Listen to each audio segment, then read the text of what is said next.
Muito boa noite e bem-vindos ao Jornal da Noite. A segunda campanha agrícola na província de Gaza está em risco na sequência da paralisação do fornecimento de água da barragem de Massingir. Por falta de chuvas, a barragem secou, deixando milhares de pessoas em desespero. A barragem de Massingir está localizada no norte de Gaza e é a principal fonte de abastecimento de água da província. Devido à escassez de chuvas, a barragem está abaixo dos níveis normais e deixou de operar. A situação é crítica porque a Direção das Águas da região sul diz que já esgotou todos os mecanismos de gestão da barragem. A falta de chuva não gerou escoamentos e a falta de escoamentos resultou na falta de água nas nossas albufeiras. Neste momento não há condições técnicas para fazer a descarga da água à jusante de Massingir. Estamos com cotas aproximadamente de 114,6. Estamos a mais ou menos 40 a 50 centímetros da cota da soleira, onde é possível, portanto, fazer-se esta descarga. Nós tivemos chuva nos últimos tempos, portanto, nas últimas 2 semanas. Esta chuva contribuiu, de certa maneira, para elevar o nível de escoamento, mas não foi possível atingir essa cota 115, que é a cota a partir do qual é possível fazer as descargas a jusante da barragem de Massingir. Com a barragem fechada, está comprometida toda a produção agrícola dos regadios de Chokwe e Xai-Xai, assim como o consumo doméstico de água. Nós queremos acreditar que a produção agrícola para a primeira época, portanto a época quente, está assegurada. Aliás, foi por essa razão que eu disse que nós assumimos o risco que nós assumimos para assegurar que esta campanha fosse salva, e a campanha termina agora, portanto, finais de março, princípios de abril, e nós queremos acreditar que esta campanha vai ser, portanto, salva.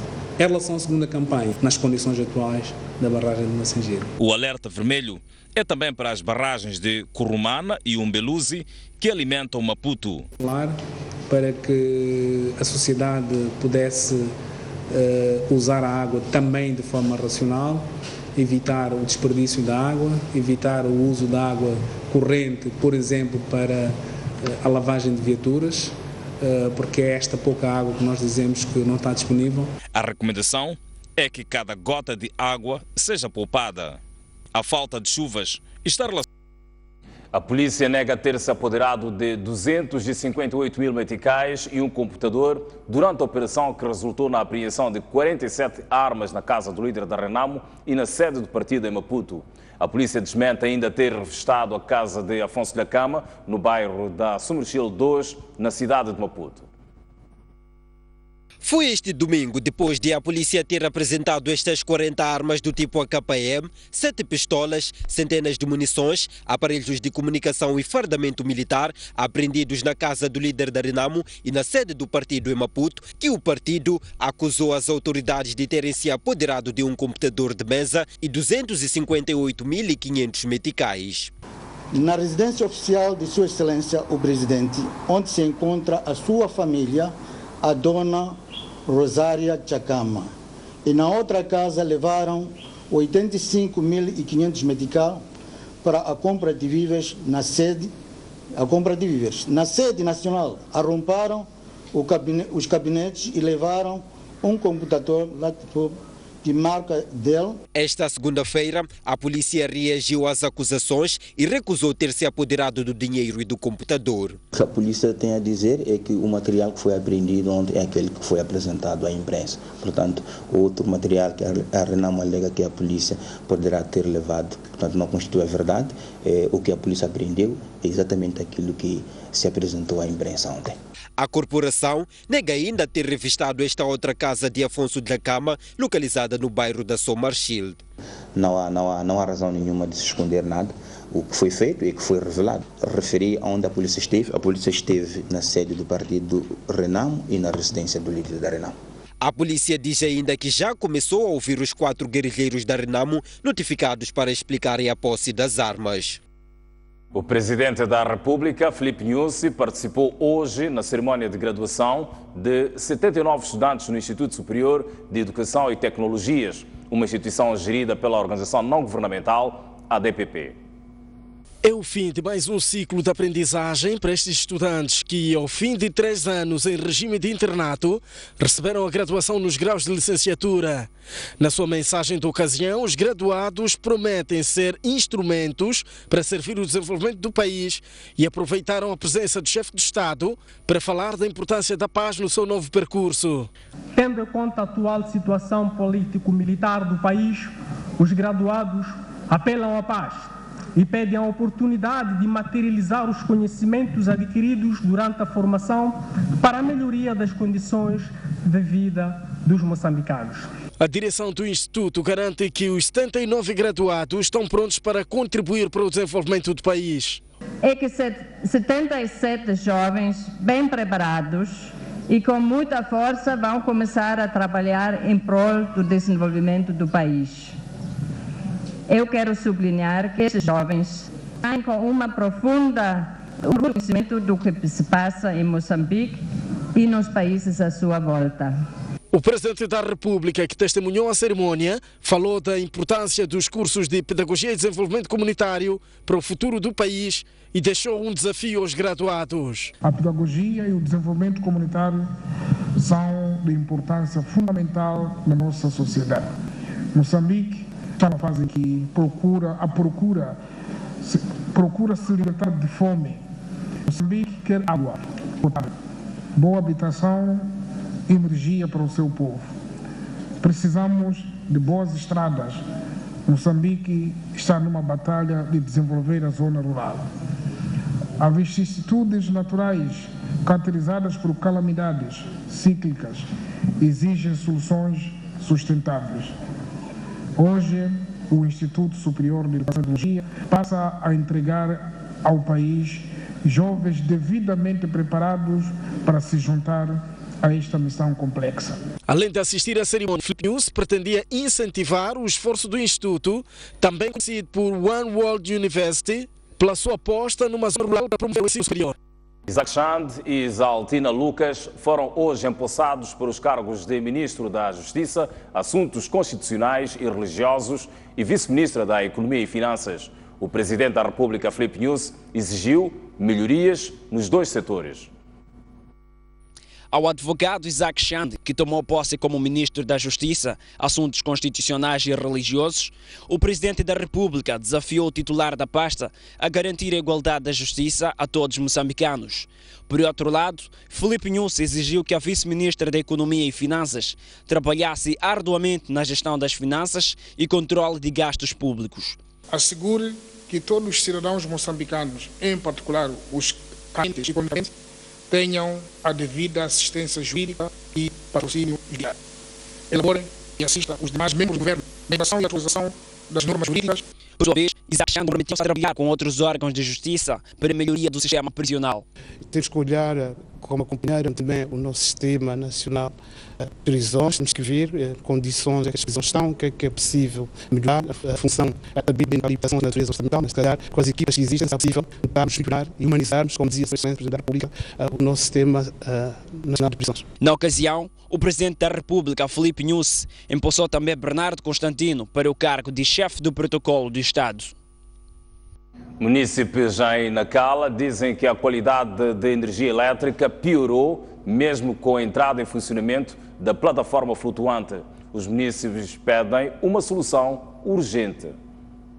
Semana depois da inauguração da central elétrica flutuante de fornecimento de energia elétrica instalada no porto de Nacala, os municípios locais dizem que o fornecimento daquele recurso que gera o desenvolvimento piorou consideravelmente a partir do primeiro dia do início da operação da plataforma flutuante, na sequência da fraca qualidade da corrente elétrica fornecida aos clientes. Falando às nossas câmeras, os municípios de Nacala disseram que cada dia que passa multiplicam os prejuízos resultantes do problema da fraca qualidade de energia e dos cortes constantes. Eu já perdi meu televisor por causa desse mesmo energia de agora. E muitas das vezes aquela não vem com muita força como antes. Aquela que trazia boa corrente, essa não traz boa corrente. Por exemplo, televisão, congelador já foram-se embora por causa da energia. Por cada oscilação, porque às vezes vem com uma intensidade que uma pessoa começa já a ter susto Talvez vai se arrepentar qualquer coisa, mas já instanta reduz até quase que vai se desligando. Mas mais tarde se restabelece. Já a gente não sabe como vamos viver nesta cidade. A Corobaça é nossa. Como eles levaram a Corobaça, não sei que tipo de negócio eles fizeram entre presidentes. Então, na minha opinião, a Corobaça estava bem-vinda. Nós estamos a fazer o quê? Estamos a analisar que nós tínhamos a Corobaça é natural. Agora, aquilo ali é artificial, aquilo ali. Aquilo é navio barco. Mesmo assim, há quem acredita nos dias melhores em relação ao futuro desta plataforma flutuante de geração de energia profissional, a primeira instalada a nível da região austral de África. Uma vez que isto é uma inovação, quase que não tem muito tempo a começar a iniciar aqui, é na Cala particularmente, pode deixar a pessoa a reclamar, porque quase só temos aquilo quase há uma semana, quase como que começou a funcionar. Deve referir que para além das cidades de Nacala e Nampula, a energia gerada a partir da fonte é transportada para a vizinha Zâmbia, país com sérios problemas de fornecimento de energia elétrica, à semelhança de Moçambique. A empresa de eletricidade de Moçambique reconhece a falta de qualidade e explica que a situação se deve à fase experimental em que estão a ser combinados dois sistemas. No recente programa Linha Aberta, com Jeremias Langa, o porta-voz da EDM, disse que a situação é passageira. E temos tido bastantes cortes, não é? Embora o sistema tenha melhorado em termos de níveis de tensão. Portanto, na Cala era frequente as tensões flutuarem, quase que as luzes apagavam. Portanto, hoje esse problema todo desapareceu. O problema de ligar mais clientes com industriais também hoje desapareceu. Mas, portanto, os dois sistemas ainda estão a sincronizar-se. Nós tivemos sempre sistemas longos, produzíamos de Corobaça e tínhamos linhas. Hoje estamos a operar um sistema, já temos mais uma central no norte. Portanto, e este processo de integração dos dois sistemas está ainda a ser otimizado, daí que estamos a ter esses cortes. Quantos é que ficam e quantos é que vão para a Zâmbia? Não, contratualmente, toda a energia produzida na central de flutuante é dos zambianos, ou é para os zambianos. Okay? Mas aquela energia fisicamente é consumida em Nacala, Nampula e Pemba. Depois, pelo próprio, de uma vez que o sistema da África Austral está todo interligado, portanto, usa-se esta vantagem e a partir da Corobaça para o Zimbábue entrega-se. O escoamento de mercadorias entre Moçambique e Suazilândia vai aumentar significativamente com a reabilitação da ponte ferroviária de Buane. A reconstrução daquela infraestrutura, avaliada em mais de 500 milhões de meticais, vai permitir o transporte de até 27 toneladas de mercadorias por vagão. A informação foi avançada pelo Ministro dos Transportes e Comunicações durante uma visita que efetuou esta segunda-feira ao local.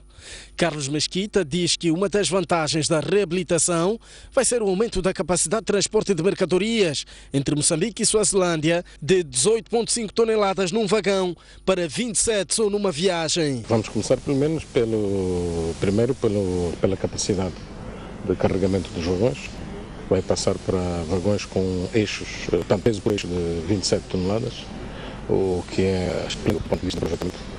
E isto reflete sempre em questões económicas de transporte, de segurança, de circulação de comboios, o que é importante também na perspectiva de garantias de que o tráfego que circulará por aqui, em princípio, correrá tudo bem, desde o início da jornada de comboio até a parte final. Além das obras de reabilitação da ponte ferroviária em Buane, Carlos Mesquita visitou o terminal de combustíveis na Matola, onde diz a necessidade de reforçar a segurança das infraestruturas. Aquele terminal alternativo é o mesmo que nos finais do ano passado ficou danificado por um incêndio numa tentativa de roubo de combustível e que resultou na morte de 16 pessoas. Esse trabalho tem que ser visto de uma forma coletiva. Em questões de matéria de segurança, temos sempre a ver a parte da integrabilidade. Portanto, vão-se criar condições e o projeto vai iniciar muito brevemente o seu melhoramento para que toda esta zona seja uma zona impermeável, que não haja acesso nem fácil nem difícil. Não pode haver acesso às infraestruturas a menos que seja devidamente organizado e que se passe pelos mecanismos de segurança aceitáveis. O Ministro dos Transportes e Comunicações escalou também as obras da pista do Aeroporto Internacional de Maputo e constatou que os trabalhos decorrem a bom ritmo. O transporte escolar pode ser uma boa opção para os pais e encarregados de educação que não conseguem levar os filhos à escola por falta de tempo ou por qualquer outro motivo. Entretanto, este tipo de transporte coloca em risco a segurança das crianças devido à falta de observância das normas. A STV ouviu todas as partes envolvidas e traz a reportagem.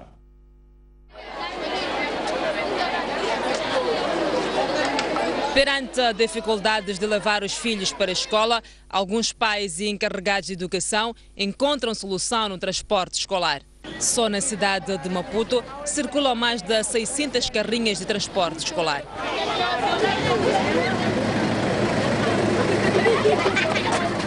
Ivanova é mãe de 3 filhas, uma de 3 e 2 de 6 anos. Trabalha em turnos e não consegue levá-las à escola. Há 3 anos que seu papel foi substituído pelo transporte escolar. Trabalho em escala e é fácil para mim, por causa do tempo que eu não tenho. E também não confio nas empregadas e elas também não podem ir sozinha, porque eu já vi, como eu estou a trabalhar no Hospital Banco Socorro, quando as crianças vão sozinhas para a escola, às vezes vêm crianças acidentadas, não sei o quê, enquanto o transporte escolar, eu acho que é a maior segurança que eu tenho. Mas ela confessa que já verificou irregularidades na carrinha que leva as suas filhas à escola.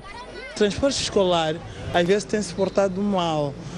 A semana passada, eu, por acaso, ia trabalhar, entrei na boleia das meninas, e ele conduziu um bocado mal e teve uma multa. À voz da Ivanova, juntam-se as de outros municípios de Maputo. Temos alguns condutores que não fazem uma boa condução, um alto volume de som. Acho que isso no transporte escolar não deveria existir. Não respeitam os sinais de trânsito na rua. Apesar de ser uma oportunidade de emprego, não é qualquer pessoa que pode transportar crianças. O proprietário, ao se licenciar para exercer a atividade, a sua viatura deve estar devidamente preparada e em condições de transportar as crianças em condições seguras. Significa que em todos os assentos devem estar consigo os cintos de segurança para melhor assegurar a proteção da criança. Crianças até da primeira à 5ª classe, para além do motorista que acompanha os estudantes, deve ter um assistente de bordo. Portanto, isso para acompanhar e verificar a situação de cada uma das crianças ao longo do trajeto. Queria vender a frota. Wilson tem 4 autocarros que desde 2004 transportam alunos. Ele garante que presta serviços seguros. Qualquer cliente que procura os nossos serviços, nós apresentamos este contrato. Ele lê e, ao assumir que pode entrar, ele assina e nos devolve o contrato. A postura sobre o transporte de aluguer, na qual são incluídos os transportes escolares, aprovada a 8 de dezembro de 2010 pelo Conselho Municipal de Maputo, prevê na linha G do artigo 28. O motorista deve obedecer à lotação dos transportes escolares. Mas, tal como as imagens mostram, esta regra não é cumprida. Gilda faz o transporte escolar há 9 anos e explica as razões da violação da lotação. A maior parte dos transportadores estão a alugar. As viaturas são caras. Levar 13 crianças, tem que incluir o motorista ou o ajudante, em 13 crianças não compensa aquilo que se cobra. Só havia de dar exemplo de quem leva crianças do Benfica à cidade a 1.800 para depois pagar uma viatura de 25 mil. Então, nesta fase ainda é muito difícil a questão da lotação. Ter cintos de segurança para todos os passageiros também é um desafio. É difícil tu adquirir um carro. Estou a falar de um carro cerca de 1 milhão ou 2 milhões de meticais que esteja à altura de fazer o transporte escolar. O município de Maputo assume a responsabilidade de fiscalizar a atividade, mas diz que os encarregados de educação devem ser vigilantes. É uma obrigação nossa fiscalizar se as viaturas que estão a transportar as crianças estão em condições ou não. Isso é que é um trabalho que a nossa polícia tem que estar a fazer. Os proprietários, bem como os pais das crianças, devem ser também colaboradores no sentido de verificar em que condições as crianças vão ser transportadas. E há quem já tem soluções. Mobilizar-se aos próprios automobilistas para moderar um pouco. Fazermos uma reunião que estejam os pais encarregados de educação e o próprio Conselho Municipal. Enquanto isso não acontece, as crianças que usam transporte escolar vão continuar a fazer o trajeto casa-escola e vice-versa de forma insegura. A Procuradoria-Geral da República está preocupada com o crescente número de pais que não prestam assistência aos seus filhos. Como forma de minimizar a situação, mais de 30 magistrados de todas as províncias do país estão desde hoje numa formação sobre questões ligadas a menores. De 5 dias tem como objetivo capacitar 35 magistrados das 11 províncias do país que no seu dia a dia lidam com assuntos ligados a menores. Alimentos, depois a questão da regulação do exercício do poder parental, a própria adoção, sobretudo. Então são questões que, enfim, nos preocupam e pensamos que os magistrados com uma formação, por exemplo, desta natureza, eles estão em condições de melhor responderem a estes desafios. Embora sem avançar números, o procurador Ângelo Matus fez saber que existe um grande número de pais que não prestam assistência alimentícia aos seus filhos. Daí que esta é uma das matérias que irá merecer especial atenção. Temos tido muitos problemas porque não raras vezes situações dessas acabam vindo ao tribunal. Mas, por outro lado, emprestar melhores ferramentas aos nossos magistrados para poderem responder a esta demanda nos tribunais, que não é pouca. A formação de magistrados em matérias de menores enquadra-se num conjunto de formações organizadas pelo Departamento Civil com a ajuda de parceiros como a Agência dos Estados Unidos para o Desenvolvimento, USAID, e a União Europeia. Vamos agora para um breve intervalo, voltamos já a seguir com mais informação. O convite lançado permanece desse lado. Até já.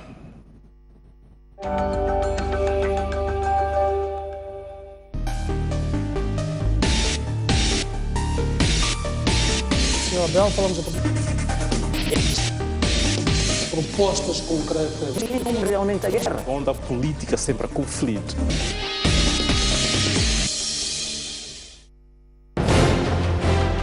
Um país sem ídolos é um país sem referências.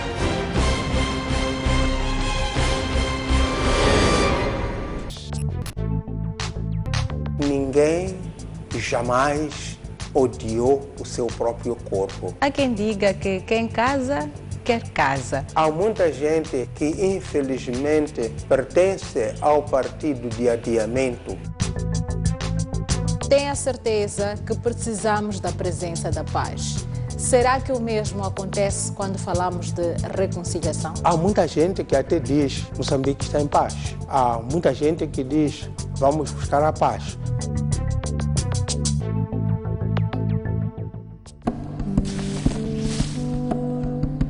Reduzem os níveis de precipitação e aumenta a vulnerabilidade das populações. Vamos Zonas de origem, para poder ficar aqui, o cheiro é muito forte e não há conforto possível que se diga aqui. É aqui onde confinam-se todos para consumir uma variedade de estupefacientes. Eles já estão a lançar garrafas de vidro. Vamos tentar ficar de outra faixa. Vamos entrar junto com estas pessoas que vão até a cidade de Maputo.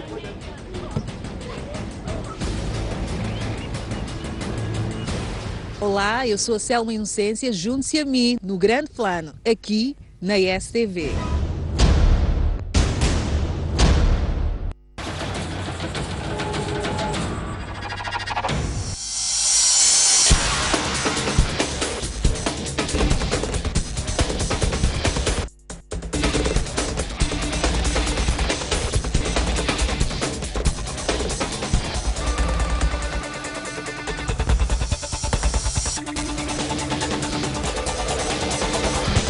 STV também.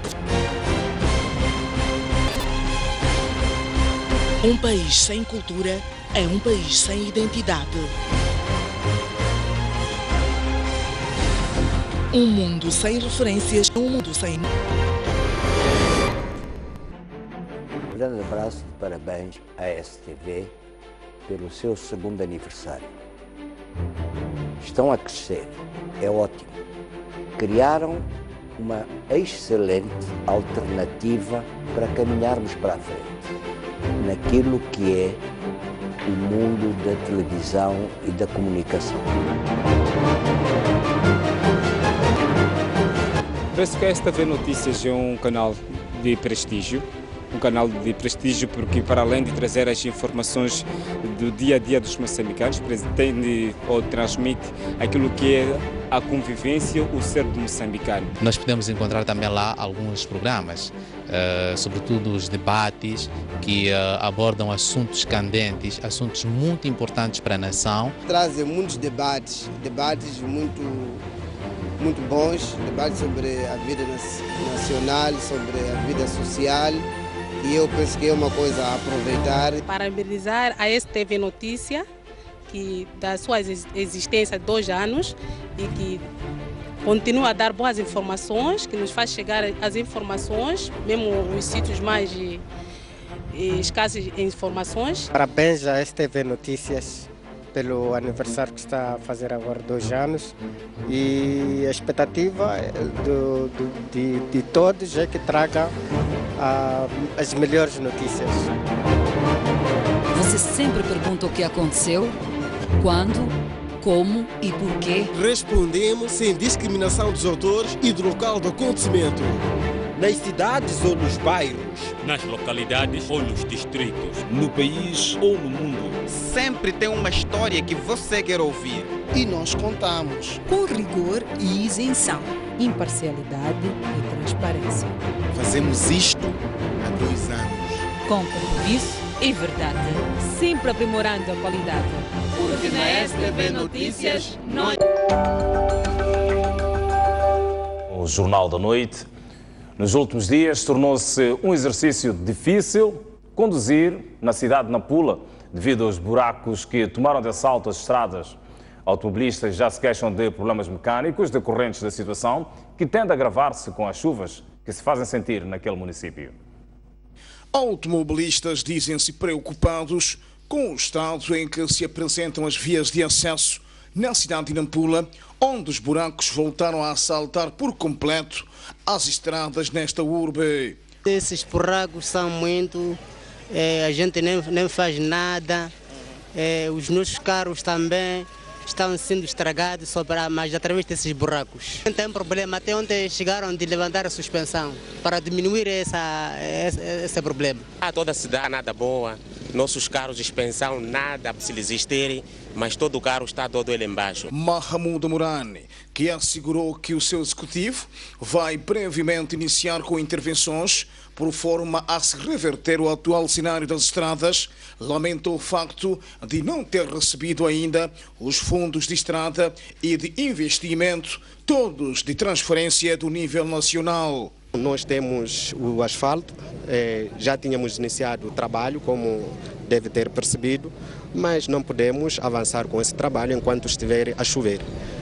Mas estamos a pensar que já o tempo está a melhorar, provavelmente a partir de amanhã vamos dar continuidade àquilo que são os tapamentos de buracos. Então, vamos naturalmente fazendo as intervenções na medida do possível, mas também preciso reconhecer que estamos tendo dificuldades a nível nacional e não estamos tendo os fundos de estrada, por exemplo, nem nos repassaram desde 2015 nem um centavo. Este ano nem digo, não sei se vão nos ceder esses fundos de estrada. E temos também fundos de investimento que são de transferência do nível nacional, já apresentamos aquilo que são as nossas necessidades e esperamos que possa haver alguma resposta. A situação de vias de acesso é descrita como sendo ainda mais grave ao nível dos bairros desta cidade, onde neste momento só é possível escalar por meio de uma viatura com tração a 4 rodas. As obras de construção do viaduto sobre a linha férrea entre os bairros de Napipini e Mutuanha, atravessando a estrada da Avenida do Trabalho, na cidade de Nampula, estão em atraso de 1 ano. A infraestrutura é considerada crucial para o fluxo de viaturas e pessoas, que se tornou constrangedor, principalmente durante a circulação de comboios. As obras deveriam ter iniciado o ano passado, mas devido a desentendimentos entre a edilidade e os proprietários dos armazéns, por onde deveria passar o viaduto, só iniciaram esta segunda-feira.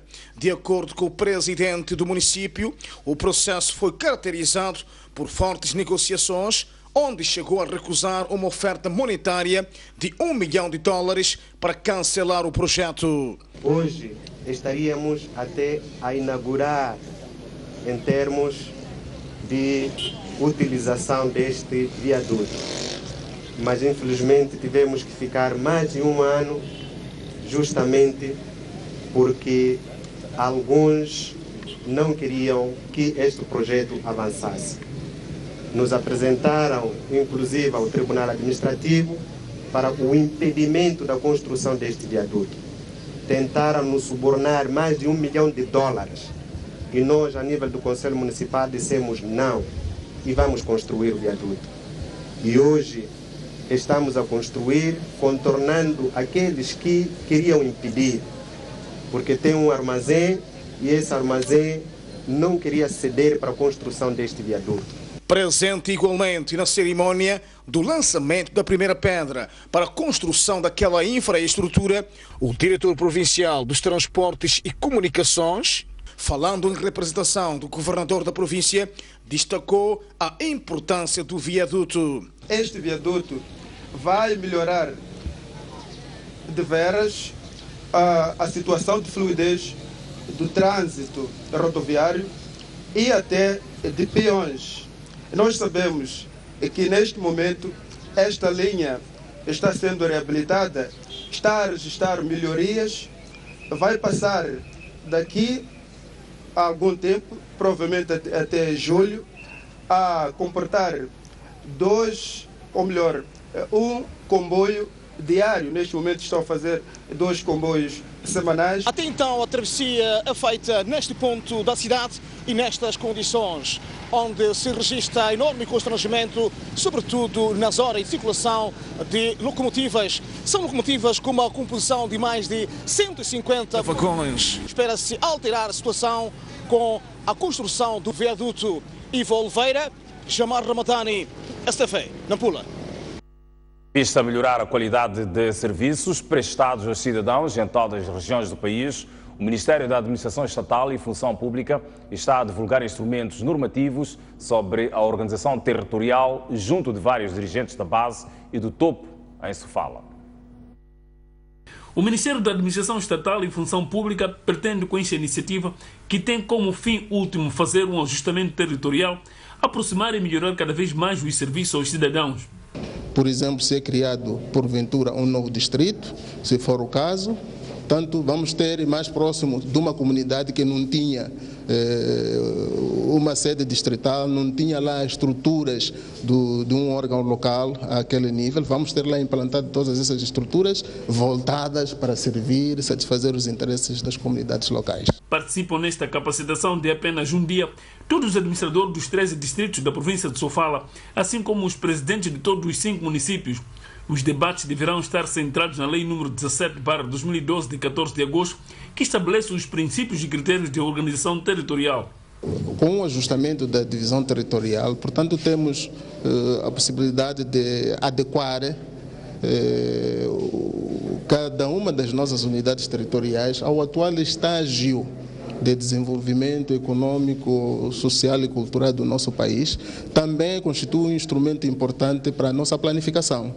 Neste processo, voltamos a ver, portanto, qual é, portanto, o estágio de cada uma das nossas unidades territoriais, e isso permite prestar atenção numa ou noutra em função do nível de desenvolvimento que cada uma delas apresenta. A governadora de Sofala, que procedeu à abertura do evento, chamou a atenção aos diretores provinciais, administradores, presidentes de municípios e outros dirigentes presentes para assimilarem a matéria corretamente, com vista a fazer face à dinâmica atual do desenvolvimento socioeconômico. Apelamos a todos os participantes para assimilarem ou consolidar os conhecimentos que serão transmitidos durante o presente seminário, devendo assumi-los como instrumentos de trabalho de cada um no território sob sua jurisdição, sempre na perspectiva de garantir qualidade de vida digna às nossas comunidades nos espaços onde se encontram. Momento para mais um breve intervalo, voltamos já a seguir. Antes, a previsão do estado do tempo, depois um dia que Maputo foi a segunda cidade mais quente do país com 37 graus Celsius. Vamos conhecer a temperatura para amanhã. Prevê-se 31 graus Celsius de máxima para Maputo, mínima de 21 graus. Para Xai-Xai, uma máxima prevista de 30 graus Celsius, uma mínima de 22. Para Inhambane, máximas de 32 graus Celsius, mínima de 21 graus. Prevê-se para a cidade da Beira 31 de máxima, mínima de 25 graus. 31 de máxima também para Chimoio, uma mínima de 21 graus. Para Quelimane, um dia quente com 34 de máxima, mínima de 24. Tete vai ser a cidade mais quente do país, com 36 de máxima, mínima de 25 graus. Para Nampula, previsão de 33 de máxima, mínima de 24. Prevê-se 32 de máxima, mínima de 25 para Pemba. E para Lixinga, mais um dia fresco com 28 de máxima, mínima de 18 graus.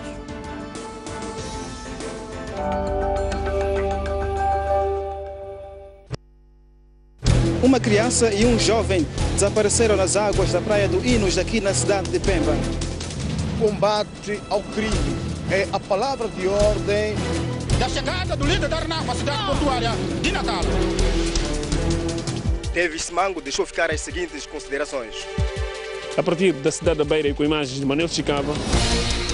No interior desta viatura seguiam 4 ocupantes. A reunião que aprovou a primeira Constituição da República. Bairros periféricos das cidades de Maputo e Matola. A alma do magistrado calou-se precisamente neste local. As notícias do país cabem todas aqui. Mais um baú. Recordações, momentos épicos, momentos marcantes, grandes vitórias, campeões. Como é que o futebol começou na sua vida e o que é que foi o futebol? Eram todas equipas bem estruturadas com um futebol de se tirar o chapéu. A gente jogava aqui na Baixa, saía da Baixa. Era obrigado a fazer o jogo dos Palaninhos. Antigos jogadores, paraquedistas, árbitros, pugilistas, médicos. O primeiro envolvimento direto foi como médico da seleção que foi aos Jogos Olímpicos, Moscovo, 1950. Hoje já temos a capacidade de fazer diagnósticos e cirurgias artroscópicas. O paraquedismo começa quando eu via militares da Força Aérea saltar. A dobragem de paraquedas é uma coisa fundamental. Uma campeã nasce ou faz-se? Um talento tem que nascer, mas também não basta só nascer, tem que se fazer para ser campeão.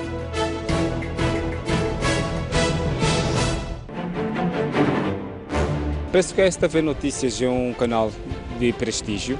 Um canal de prestígio porque, para além de trazer as informações do dia a dia dos moçambicanos, pretende ou transmite aquilo que é a convivência, o ser do moçambicano. Nós podemos encontrar também lá alguns programas, sobretudo os debates que abordam assuntos candentes, assuntos muito importantes para a nação. Trazem muitos debates muito bons, debates sobre a vida nacional, sobre a vida social.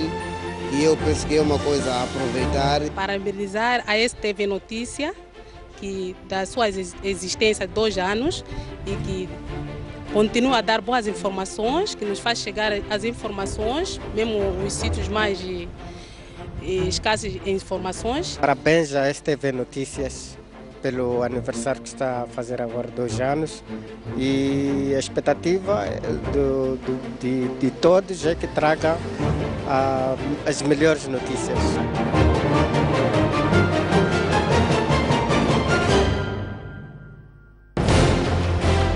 Um país sem ídolos é um país sem referências.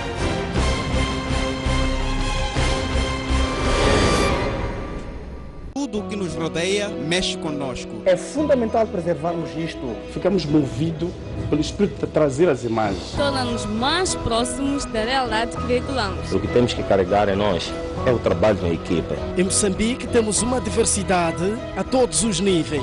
Iniciativas inovadoras, costumes e até lições de vida. E é isto que queremos partilhar. E fazemos com muito orgulho. Mostramos o que você quer ver na TV. Contamos as histórias como você percebe. Estamos num grande plano.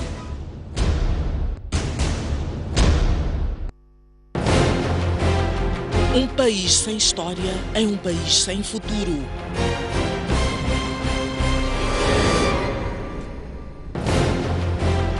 Um país sem história é um país sem futuro. Um mundo sem referências é um mundo sem norte. Um país sem cultura é um país sem identidade.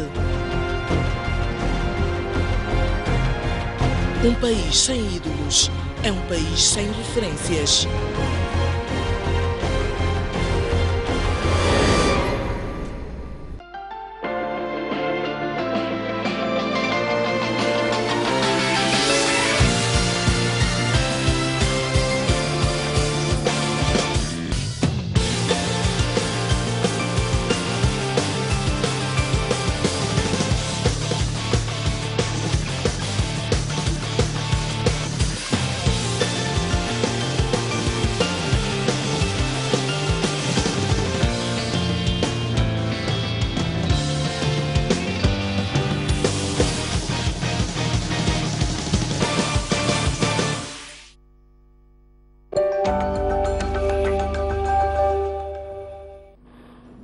Seguimos com a informação no Jornal da Noite. O Tribunal de Luanda condenou hoje a penas de mais de 2 e mais de 8 anos de prisão efetiva aos 17 ativistas angolanos julgados pelos crimes de atos preparatórios de rebelião e associação de malfeitores. Para além de ir presos, os condenados terão que pagar uma taxa de mais de 16 mil meticais à justiça angolana. Esta é uma notícia que vai conhecer atualização ainda ao longo dos próximos serviços de informação aqui na STV. A polícia belga deteve uma dezena de pessoas durante um protesto de nacionalistas que degenerou em conflitos na Praça da Bolsa, em Bruxelas, local usado como memorial após os atentados de terça-feira. O porta-voz da polícia belga informou que as autoridades detiveram cerca de 10 pessoas envolvidas em protestos que terminaram em confrontos na Praça da Bolsa, em Bruxelas. A mesma fonte avançou ainda que cerca de 200 manifestantes vestidos com roupa preta e muitos de cara tapada, identificados como elementos da extrema-direita, gritaram frases anti-imigração, lançaram projéteis incendiários contra as forças de ordem e destruíram o mobiliário urbano quando chegaram à Praça da Bolsa, que tem sido epicentro dos tributos às vítimas dos atentados de 22 de março na capital belga. Após momentos de tensão entre os manifestantes e a polícia de choque, as forças de segurança usaram canhões de água para dispersar os militantes de extrema-direita. Desde os atentados, muitas pessoas rumaram à Praça da Bolsa, no centro de Bruxelas, para colocar flores, velas, bandeiras e cartazes com mensagem de homenagem às vítimas. Nos atentados, morreram 31 pessoas, incluindo 3 bombistas, e 340 ficaram feridas. O grupo Talibã reivindicou o atentado suicida num parque na cidade paquistanesa de Lahore, que provocou pelo menos 63 mortes e 290 feridos, referindo que o objetivo eram os cristãos que celebravam a Páscoa. O porta-voz do grupo islamita Talibã refere ao diário paquistanês que assume a responsabilidade do ataque contra os cristãos que celebraram a Páscoa durante o fim de semana. O ataque na cidade paquistanesa de Lahore provocou a morte de pelo menos 63 pessoas e 290 feridos, incluindo mulheres e crianças. A organização terrorista indicou que este atentado faz parte de uma série de operações que continuarão a ser levadas a cabo ao longo de 2016. Os terroristas avançam também que estavam à espera desta ocasião e conseguiram consumar o ato depois de desembarcar em Punjab. Este ataque já foi condenado pela comunidade internacional, que considera que nada justifica a morte, sobretudo de pessoas inocentes. Centenas de imigrantes protestaram este domingo na Grécia, exigindo que a fronteira seja aberta para que se possa entrar na Europa, apesar de novas medidas da União Europeia para enviar alguns refugiados de volta às suas origens. Cerca de 50 mil imigrantes e refugiados continuam presos na Grécia após o encerramento de fronteiras por países ao longo da rota dos Balcãs, que os impede de continuar sua jornada para países europeus mais ricos. Em resposta à medida, cerca de 400 imigrantes se reuniram no acampamento este domingo e protestaram exigindo a abertura das fronteiras. A polícia grega formou uma linha para evitar que os manifestantes fossem em direção às grades que separam o acampamento da Macedónia. A Grécia disse ser uma prioridade que os imigrantes deixem o acampamento de Idomene e ampliou esforços para convencê-los a mudar para abrigos próximos. A União Europeia e a Turquia concordaram em parar o fluxo de imigrantes para a Europa em troca de concessões políticas e financeiras para Ankara, em uma tentativa de isolar a principal rota pela qual as pessoas têm entrado, através das ilhas do Mar Egeu. Cerca de 1 milhão de pessoas chegaram à Grécia no ano passado, fugindo de conflitos na Síria, Iraque e outros países do Oriente Médio e da África. Depois das notícias do estrangeiro, olhamos para o desporto e para os ecos do afastamento da Seleção Nacional de Futebol de Moçambique nessa corrida para o CAN. O técnico da Liga Desportiva de Maputo, Dário Monteiro, e o jornalista desportivo Joca Estevão, entrevistados no programa O Ataque da STV, disseram que não sentiram nos Mambas vontade de ganhar o jogo frente ao Ghana. Ontem, no Zimpeto, fazendo um diagnóstico ao jogo, afirmaram ainda que Moçambique não arriscou e jogou com uma lentidão exacerbada. Moçambique não arriscou. Jogou quanto basta. Se o golo aparecesse, tudo bem. Mas tentámos controlar o jogo. Porque também acredito que não tínhamos condições, por exemplo, para fazer transições rápidas, porque a recuperação, duvido que a recuperação dos jogadores tenha sido a 100%.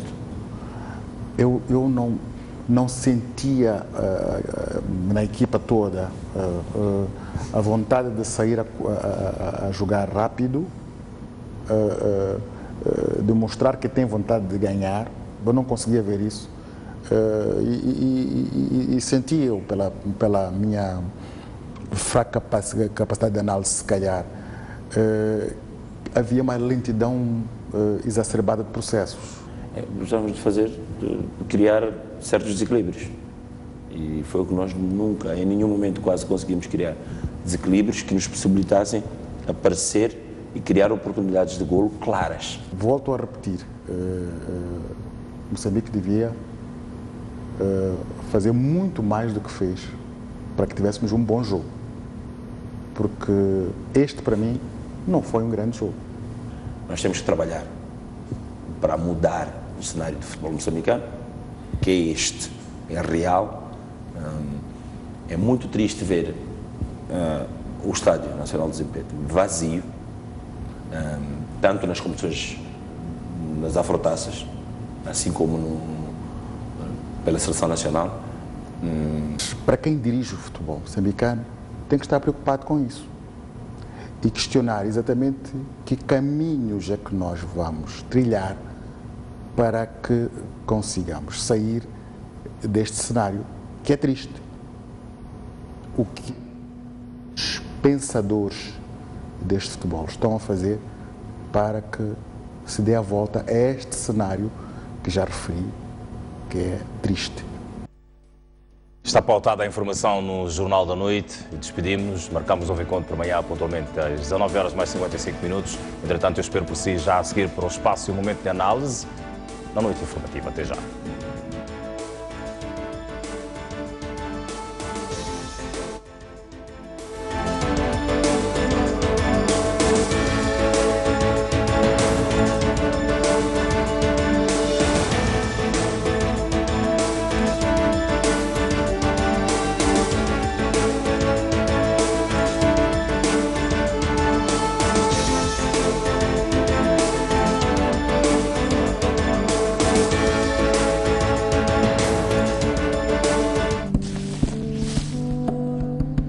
Reduzem os níveis de precipitação e aumenta a vulnerabilidade das populações.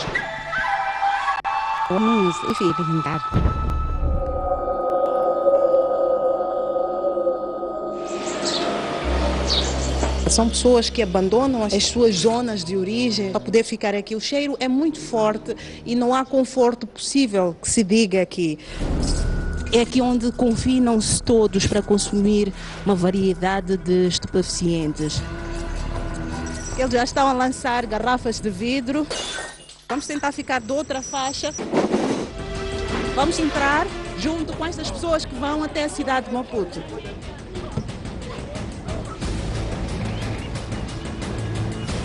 Olá, eu sou a Selma Inocência, junte-se a mim no Grande Plano, aqui na STV.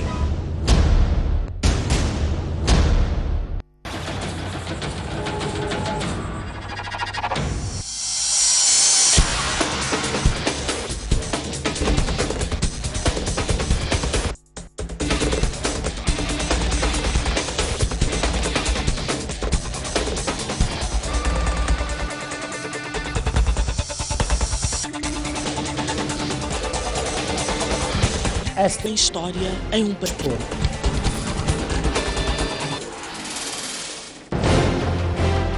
Um país sem história é um país sem futuro.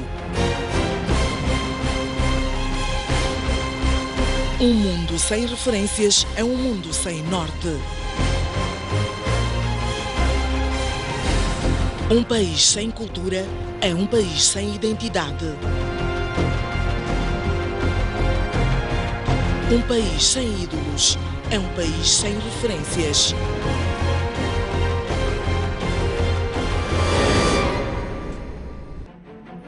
Um grande abraço de parabéns à STV pelo seu segundo aniversário.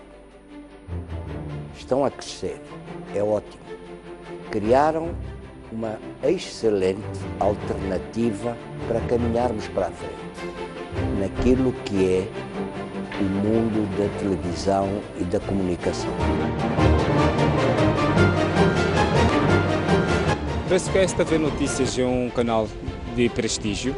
Um canal de prestígio porque, para além de trazer as informações do dia a dia dos moçambicanos, pretende ou transmite aquilo que é a convite. Assuntos muito importantes para a nação. Trazem muitos debates muito bons.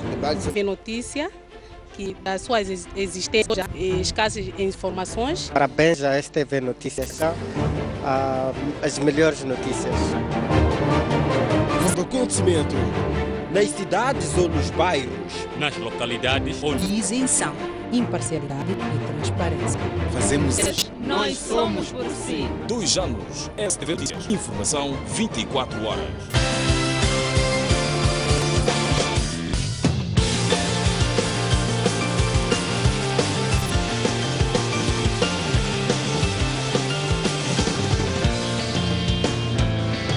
Periféricos das cidades de Maputo e Matola, a alma do magistrado Calor. Um país sem cultura é um país sem identidade.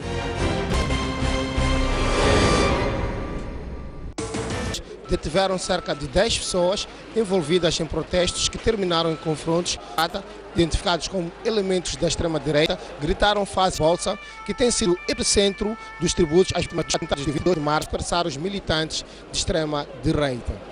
Desde os atentados, muitas pessoas rumaram a Praça da Bolsa, no centro de Bruxelas, para colocar festas e 340 ficaram feridas. O porta-voz do grupo islamita Talibã refere ao diário paquistanês que provocou a morte de pelo menos 63 pessoas e 290 feridos, incluindo mulheres e crianças. Os terroristas avançam também que estavam à espera desta ocasião e conseguiram consumar o ato depois de desembarcar em Punjab. Este ataque já foi condenado pela comunidade internacional, que considera que nada justifica a morte, sobretudo de pessoas inocentes. Muitas famílias iraquianas estão a fugir dos confrontos entre as forças de segurança e os terroristas do grupo do Estado Islâmico. Para fugir da guerra, as pessoas recorrem a carinhas de caixa aberta, muitas vezes transportando mortos e feridos. Muitas vezes são recebidos pelas forças curdas ao passar a linha da frente de combate. As Forças Armadas iraquianas e os aliados paramilitares lançaram quinta-feira da semana passada uma grande ofensiva para recuperar o controle da província nortenha de Nineve, que tem como capital Mossul, o principal reduto do Estado Islâmico no Iraque. A partir de Makmur, as Forças Armadas avançaram para Kirai, uma cidade a 60 quilômetros a sul de Mossul. Um número crescente de civis está a fugir para Makmur, onde são recebidos e assistidos pelas forças curdas. Mais de 3 milhões de pessoas foram desalojadas pelo conflito que começou no Iraque em 2014, segundo números avançados pela Organização das Nações Unidas, ONU. O Ministério Público de Bruxelas anunciou este domingo em declarações à agência belga que irá pedir a extraditação de Jamal Eddine Ouali para a Bélgica por fornecer documentação falsa aos presumíveis autores dos atentados de Paris. Entre estes, o suposto cérebro da logística dos ataques, Salah Abdeslam, que foi detido no dia 18 em Molenbeek. A investigação irá ainda permitir perceber se as comunicação social belgas, Jamal Eddine Ouali, optou pelo direito de se manter em silêncio quando foi interrogado. O argentino é acusado de fazer parte de uma rede criminosa que fabricava documentos de identidade falsos e que favorecia a imigração clandestina. O suposto cúmplice dos autores dos ataques de Bruxelas deve ser extraditado nos próximos dias para a Bélgica. A polícia começou a suspeitar dele quando verificaram o seu pedido de visto de residência no escritório local e de migração. Cerca de 50 mil imigrantes e refugiados continuam presos na Grécia após o encerramento de fronteiras. Por essa medida, cerca de 400 imigrantes se reuniram no acampamento este domingo e protestaram exigindo a abertura das fronteiras. A polícia grega formou uma linha para evitar que os manifestantes fossem em direção às grades que separam o acampamento da Macedônia. A Grécia disse ser uma prioridade que os imigrantes deixem o acampamento de Idomene e ampliou esforços para convencê-los a mudar para abrigos próximos. A União Europeia e a Turquia concordaram em parar o fluxo de imigrantes para a Europa em troca de concessões políticas e financeiras para Ankara, em uma tentativa de isolar a principal rota pela qual as pessoas têm entrado, através das ilhas do mar Egeu. Cerca de 1 milhão de pessoas chegaram à Grécia no ano passado, fugindo de conflitos na Síria, Iraque e outros países do Oriente Médio e da África. Em comunicado difundido, a eventual entrada em Trípoli levaria esta cidade a um estado de conflito armado permanente, daí que deve ser rejeitado. As milícias que assinam este comunicado, que controlam cerca de 70% do território, declara de terrorismo. Há uma semana, o Conselho Presidencial designado pelas Nações Unidas e o Governo de Unidade Nacional, por si eleito, anunciaram o seu desejo. Foi rejeitada pelo governo de Trípoli, que alertou que vai prender os membros do Conselho e do Governo Nacional de Bruxelas. Está a ameaçar fazer uma greve a partir desta quarta-feira. Foi confirmado por um sindicalista do Sindicato Nacional de Pessoal de Polícia e Segurança da Bélgica. Apesar do aviso da tarde antes dos atentados de terça-feira e de ter sido comunicado ao Ministério do Interior no dia 18, o dia da detenção do suposto cérebro do aparato, nunca as suas exigências. A polícia belga refere que os tristes acontecimentos de 22 de março mostram que as suas preocupações da direção do aeroporto, que não irá reabrir pelo menos até terça-feira.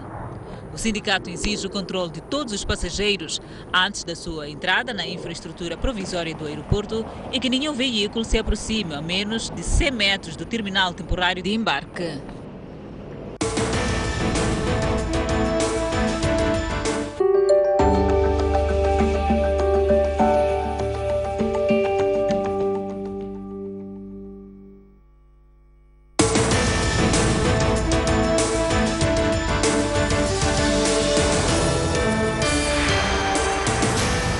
Armas do tipo AKM. Já à noite informativa e ao espaço de análise, a Polícia da República de Moçambique apreendeu 40 armas do tipo AKM e 7 pistolas na sede da Renamo em Maputo e numa das residências do líder da Renamo, também a sede casa e a sede da Renamo na capital moçambicana. Eu tenho, portanto, em estúdio 2 convidados para ajudar-me, portanto, a interpretar este assunto de análise. Obrigado. De igual forma também saúde do Dr.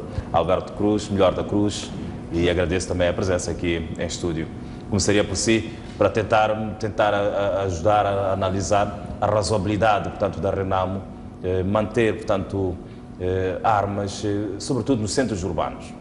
Bom, antes de mais, cumprimentar os estimados telespectadores e agradecer o convite que me foi gentilmente endereçado pela STV Notícias e na oportunidade também parabenizá-los pelos 2 anos de existência e que penso que é um canal que veio para fazer a diferença e veio para marcar o seu espaço. Eu creio que paulatinamente vai marcando esse espaço. Em relação à questão que me coloca, daquilo que tem sido as intervenções de diferentes segmentos da sociedade civil, dá para ver que a ideia ela é repartida em duas partes. De um lado, há os que acreditam que, de facto, é uma ação plausível do governo e que num Estado de direito democrático não faz sentido que um partido político tenha armas, mesmo que seja na zona rural, quer dizer, não é de se esperar que um partido político tenha as armas, ou seja, na sua posse tenha armas e que as mesmas armas sirvam de barganha para aquilo que é o alcance dos seus interesses. Mas, por outro lado, há uma parte da sociedade civil e que diz que efetivamente não é talvez a melhor forma de se alcançar a paz, uma vez que estamos num ambiente de tensão política e isso pode afugentar cada vez mais a Afonso Dhlakama para as matas. No meu entender, a resposta ou então o entendimento desses factos está nas duas ideias, ou seja, as duas ideias elas não estão erradas. Eu acho que mais do que separadas, elas complementam-se. Porque de facto muito mais organizado, tem um partido político tem que ter outras formas de ação, quer dizer, tem sempre a inovação das bases, a mobilização, assim como nós vimos na Frelimo, principalmente com a entrada de Armando Emílio, foi revitalizando todas as forças vivas do partido. Então, penso que num Estado democrático, e todos estamos de acordo, que é assim como um partido político deve agir. Mas se, por um lado, a forma como a Renamo tem agido constitui, vamos assim dizer, uma anomalia democrática, penso que todos esses anos da democracia moçambicana nós temos vivido é uma anomalia democrática também, porque vimos, por outro lado, que o partido atípico da democracia, pelo menos da forma como eu conheço e da forma como fui ensinado, ou seja, quer a Frelimo, quer a Renamo, no meu entender, não estão numa posição de lançar a pedra ao outro. Surpreendeu-lhe em que medida esta apreensão, portanto, desta quantidade de armamento, tanto na sede da Renamo e, como diz a polícia também, na casa de Afonso Dhlakama, ainda que seja material obsoleto? Eu acho que não há surpresa pelo fato de ser obsoleto, porque uma coisa chama a outra. Em que sentido? Nós primeiro temos que saber de onde é que vêm essas armas. São armas recentemente adquiridas, são armas obsoletas, como disse o Hermínio José, se são obsoletas 16 anos no país, e aquelas armas provavelmente, que essas armas sempre estiveram ali. E a pergunta que nos colocamos é porquê de uma atitude muito sensível. E a pergunta a seguir vamos colocar até que ponto este facto ele ajuda ou então contribui naquilo que é o diálogo e no alcance da paz. A unidade de nos dizer que as mesmas armas, quer dizer, das armas apenas 16 ou 10 é que estão funcional, o que significa que o maior responsável por tudo isto, porque é desta ação, que ao meu ver é uma ação não vou dizer que como Estado, aliás, essa parte era já para completar o meu pensamento, há que contextualizar todas as ações. E se formos aqui a contextualizar as ações do governo, nesse caso, vamos ver que o governo, no meu entender, chumba na ação. A casa do Afonso Dhlakama, na beira, nesse caso, a ação seguinte do Afonso Dhlakama foi recolher-se às matas, o que trouxe, de certa forma, um avivar ou então a retomada daquilo que é a troca ou roncar das armas no país. E penso que essa ação, no meu entender, não vem a beneficiar aquilo que é o diálogo, não vem a beneficiar aquilo que é a cidade de todos nós, que as duas partes beligerantes possam encontrar um consenso, um diálogo. Muito obrigado, Dr. Elísio. Esta ação mostra algum desconforto do governo ou então foi uma situação de aproveitamento e até se olharmos para este período todo, portanto, depois da assinatura do Acordo Geral de Paz? Como é que analisa, como é que vê? Obrigado. Primeiro, permita-me cumprimentar a todos os telespectadores, e a Hermínio, ao Dr. da Cruz, e mais uma vez agradecer o convite que foi gentilmente formulado. E também, na mesma esteira, portanto, mais uma vez congratular à STV Notícias pelos 2 anos. Aliás, é a primeira vez que estou cá depois da festa do aniversário da STV e, portanto, está de parabéns, portanto, à televisão. Bom, agora, em relação à questão que me coloca, talvez a minha veia de jurista me obriga certamente a fazer uma análise mais objetiva e jurídica do que qualquer outra. Mas também não podemos descartar, portanto, a questão política. Vamos olhar então juridicamente este caso. Bom, trata-se aqui de uma espécie de, portanto, uma ação que pode ter 2 vertentes, que é uma apreensão de armas. A apreensão de armas pode ser uma apreensão meramente administrativa, como também pode ser uma apreensão judicial. A apreensão meramente administrativa deve ser em consonância com aquilo que são os ditames que estão, portanto, plasmados no regulamento número 8, no regulamento de armas e munições, que é aprovado pelo decreto número 8/2007. Portanto, e este decreto diz claramente quem que pode ter armas numa situação normal e só se pode eventualmente requerer armas de defesa pessoal e armas também para caça e recreio desportivo. Mas as armas que foram apreendidas estão compreendidas no capítulo das armas de guerra, portanto tem que ter mais que 9 milímetros e pelo menos de calibre e mais de 10 centímetros de comprimento, que parece que estamos a falar da AK-47 e muitas outras. Estas são tidas como armas de guerra e as armas de guerra não são passíveis, portanto, de detenção para a defesa pessoal, a não ser que haja uma licença especial para a guarda privada, não é? Agora, quando se trata de armas de guerra, há o mesmo decreto, portanto, o decreto 8/2007, dita claramente no seu artigo 103, que 103 número 2, é da exclusiva competência das Forças Armadas de Moçambique, não das Forças de Defesa, porque nós temos um novo conceito agora que estamos a ter, que é FDS, que é a Força de Defesa e Segurança, que não se compreende muito bem o que é isto, não é? Porque nós temos a Polícia da República, temos, portanto, as Forças Armadas, não é, de Moçambique, depois temos algumas forças paramilitares, etc. Então, não se compreende muito bem de quem foi a ação, portanto, protagonizado, se é da polícia ou da parte ou do Ministério da Defesa, na parte, portanto, dos militares, mas quero parecer que por aquilo que são as informações que me chegaram, que foi uma ação policial. E parece-me que nos termos do artigo que eu citei, a apreensão de armas de guerra só é da exclusiva competência das Forças Armadas de Moçambique. Então, parece-me que aqui há um problema de legitimidade para começar em relação a esta apreensão. O ponto 2 é saber se de facto estamos numa apreensão administrativa, porque a administrativa tem que ser exclusivamente relativa a ausência de licença ou uma licença, portanto, ineficaz, que seria, nesse caso, uma licença caduca. Me parece que não é o caso, não é? Estamos aqui a tentar discutir, a descortinar, para ver se trata-se eventualmente de uma situação que tem que ver com os acordos gerais de paz ou não, não é? Não se sabe. Mas uma coisa é certa, é que se tratam de armas num número, portanto, assustador, se tratando-se de um particular. Agora, colocando-se a hipótese destas armas fazerem parte, de facto, do acordo, do acordo geral de paz, temos aqui, portanto, em sede de alguma violação por parte do governo, portanto, aquilo que foram os pressupostos desta lei. Bom, se admitirmos que o acordo vai nesse sentido, não é? Temos que admitir, porque os acordos até hoje, diga-se passagem, são quase que um mistério. Mal se sabe qual é o seu conteúdo, portanto, temos aquela parte geral, mas também existiram outros acordos paralelos que parecem-nos que não foram tornados públicos ainda.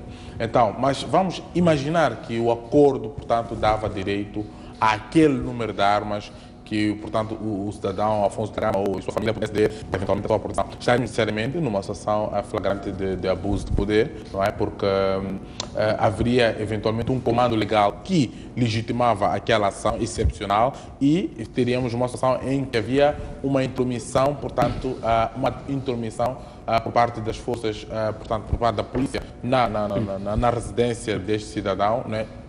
Encarando como cidadão normal, não é? E daí que estar-se-ia naturalmente numa situação de violação, portanto, e também uma apreensão ilegal que até pudesse conferir contra as infrações criminais. Mas para chegar a este ponto de dizermos que, olha, isto de facto é uma violação por parte da polícia, era preciso que tivéssemos a certeza absoluta de que os acordos vão nesse sentido. Agora, um outro aspecto que eu penso que está a acontecer neste caso, não me questionou, mas talvez ia adiantar, que é, não há só armas apreendidas, há outros bens que se dizem que foram apreendidos, como valores monetários, fardamentos, etc.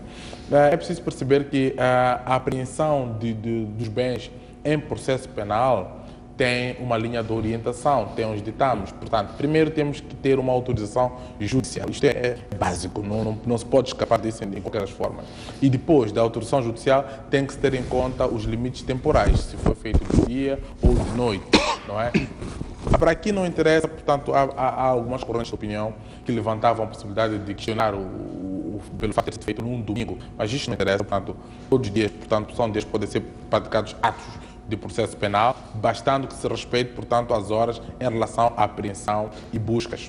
Agora, era preciso também perceber se de facto havia dinheiro, se seguiu-se os trâmites da apreensão do dinheiro. A apreensão do dinheiro é também pelo tribunal e depois deve ser depositada numa conta específica, né? Quer dizer, não se pode levar nos bolsos e deixar na esquadra ou coisa parecida. Existe uma série de ditames e normas que devem ser respeitados no auto da apreensão. E, essencialmente, tem que estar lá presente o magistrado do Ministério Público, tem que estar lá presente, portanto, o escrivão do processo, tem que estar lá presente o réu, eventualmente, ou o seu advogado. Quer dizer, isto também deve ser, e deve também haver testemunhas se o juiz ou o Ministério Público, neste caso, entender que há lugar a isso.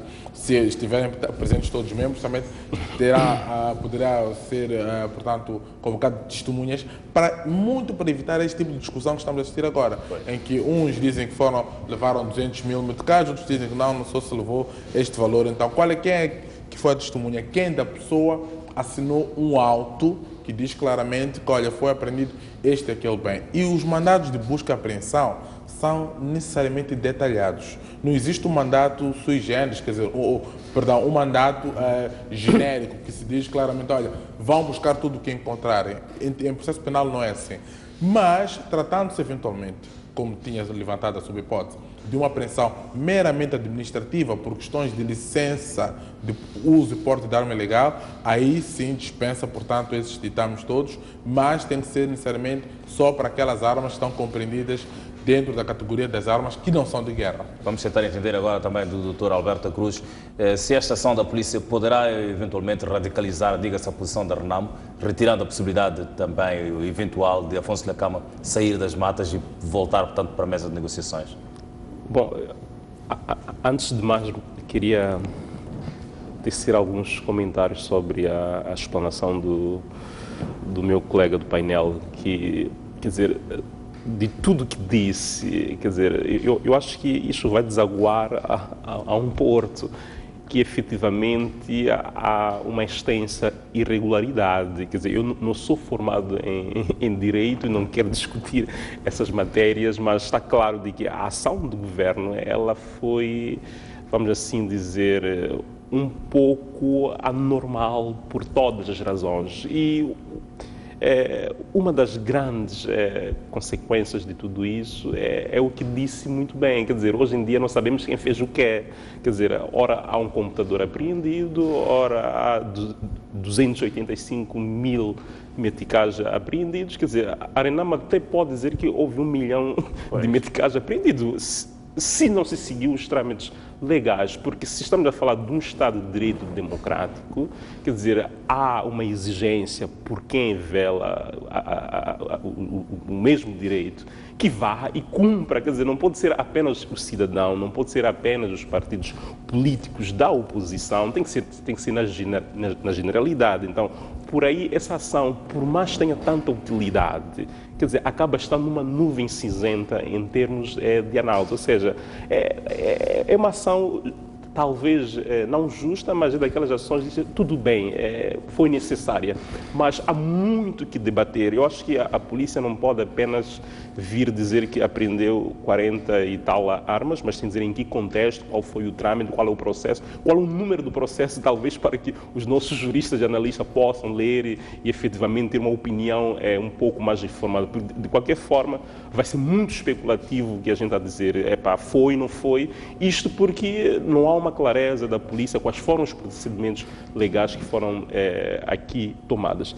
E em relação à questão que coloca, penso que não é uma questão muito fácil de se responder, uma vez que envolve comportamentos e as pessoas são de natureza imprevisíveis, mas a história em Moçambique, ela nos oferece diferentes factos que através deles podemos tirar algumas ilações. E um dos factos já foi apresentado, que foi a saída do Afonso Dhlakama nas matas e se fez repousar em sua residência e que seguidamente as forças de intervenção rápida e outras forças do Estado invadiram sua casa e por via disso que nós vimos foi um refúgio de Afonso Dhlakama na parte incerta, como agora é tão falado, dita, e isto, se reparar, acho que foi por volta de setembro, e o que nós vimos no princípio,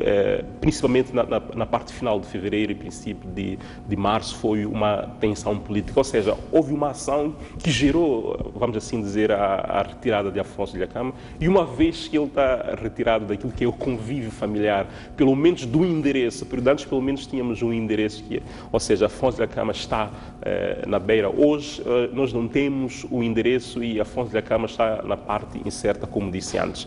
E isto também pode-se ter neste momento, ou seja, a consequência desta ação pode agudizar cada vez mais aquilo que é o refúgio de Afonso Dhlakama nas matas, porque vejamos, se repararmos aquilo que foi se a memória não me engana, a última intervenção de Afonso Dhlakama é que ele não podia vir à cidade porque não estavam criadas condições de segurança.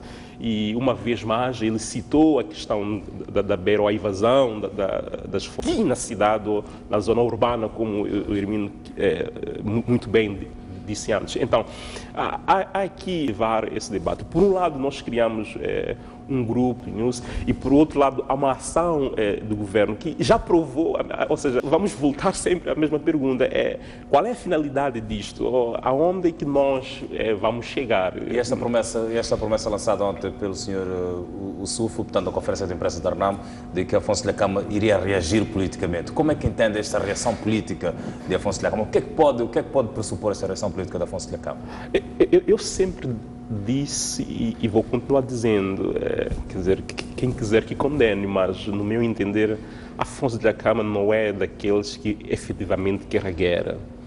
Pode ser que, em determinadas circunstâncias, há situações que, quer dizer, por ou incapacidade política ou por esgotar em todos os meios democráticos, ele possa entrar em, vamos assim dizer, em conflitos como temos vindo agora. E já agora, há vozes que dizem também que, na verdade, ele sempre segurou aquilo que são as vozes mais violentas dentro do próprio partido, ou seja, as vozes radicais, de tal forma que segurássemos a paz nesses 20 anos. E, quer dizer, se o Afonso Dhlakama, ou suponhando que isso seja verdade, seja efetivamente uma figura do bem, entre aspas, eu quero crer que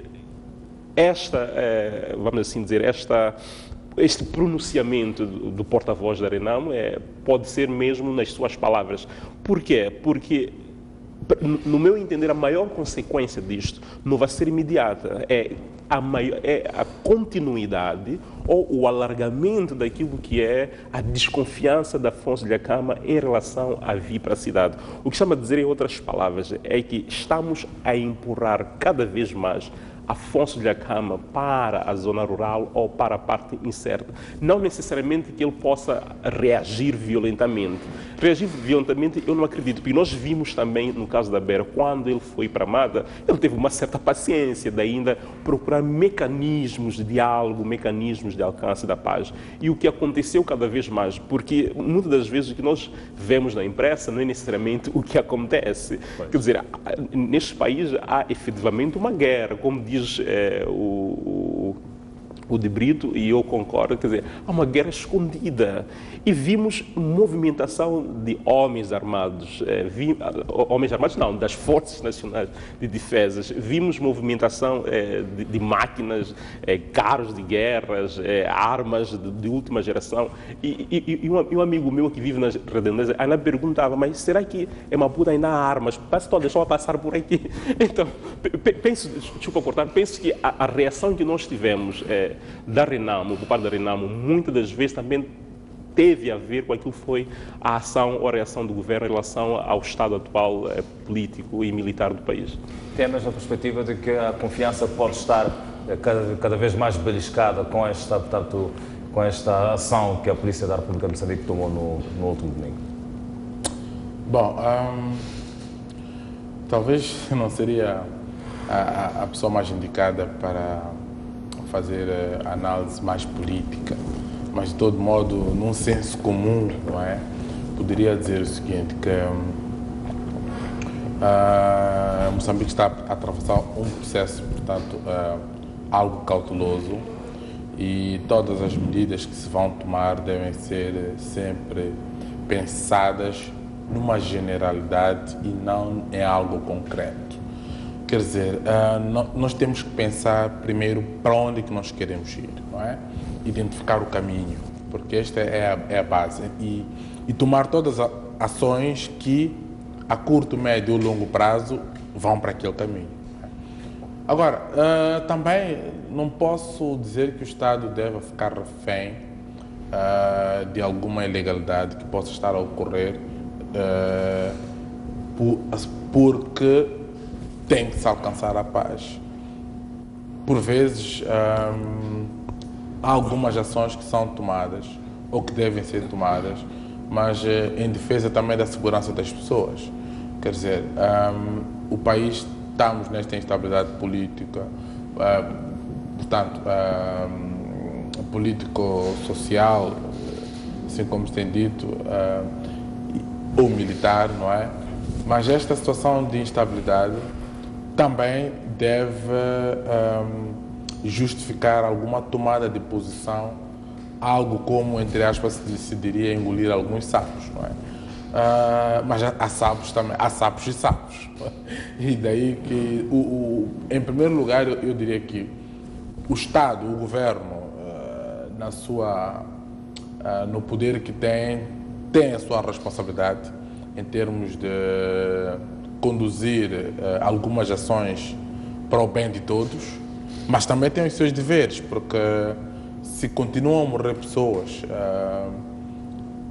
inocentes, e muitas vezes pessoas que nem têm nada que ver com estas quesilhas políticas, não pode o Estado cruzar os braços alegando que está a tentar negociar uma solução quando existe uma força para impedir este avanço daquilo que é o número de mortes que vem acontecendo. Não lhe parece paradoxal que, portanto, haja esse esforço, essa vontade manifesta de criar-se espaço para o diálogo, criar-se uma comissão que vá preparar, portanto, este diálogo e, por outro lado, algumas ações que possam minar, possam beliscar, portanto, esse mesmo diálogo? Bom, eu já pensei que fosse paradoxal, mas quando nós temos, portanto, a divisão de dois números iguais acaba sempre dando no 1. O que quer dizer com isto?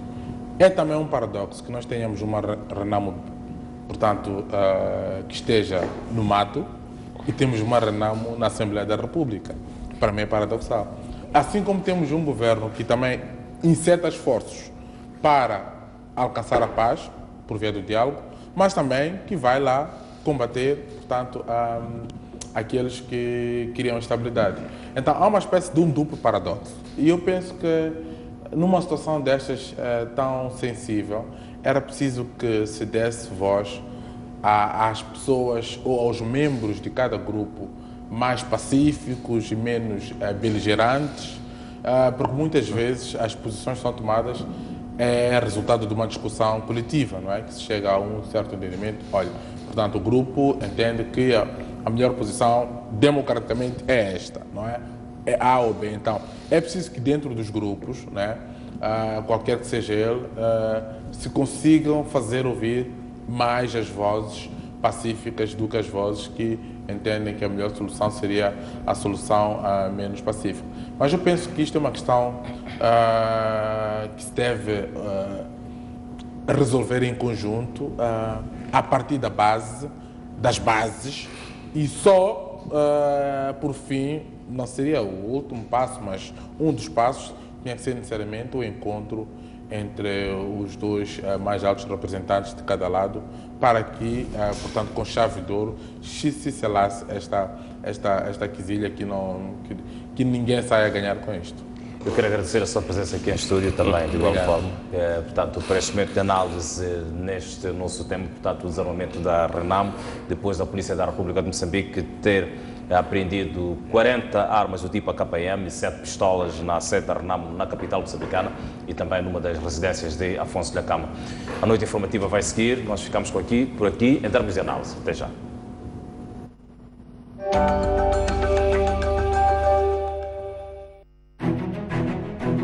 Mais um baú. Recordações, momentos épicos.